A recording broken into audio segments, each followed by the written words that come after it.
Hi అండి, simple rose బడ్ ఎలా వేసుకోవాలో చూపిస్తున్నాను. ఇలా ఫస్ట్ ఒక లూప్లో 5 డబుల్ క్రోషెట్ వేసుకోవాలి.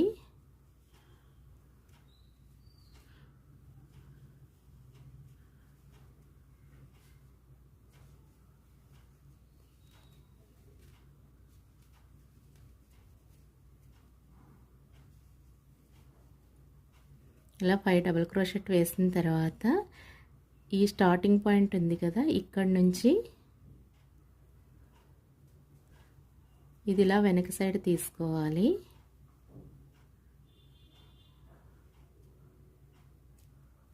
ఇక్కడ స్లిప్ నాట్ వేసుకోవాలి. ఇలా రోజ్ బడ్లో వస్తుంది. మళ్ళీ 3 చైన్స్ వేసుకోవాలి. వేసి 1 2 3 తర్వాత థర్డ్ లూప్లో మళ్ళీ 5 డబుల్ క్రోషెట్ వేసుకోవాలి. ఫైనల్ లుక్ ఇలా ఉంటుంది. మీకు ఈ వీడియో నచ్చితే లైక్ చేయండి, షేర్ చేయండి, సబ్స్క్రైబ్ చేయండి. Thank you.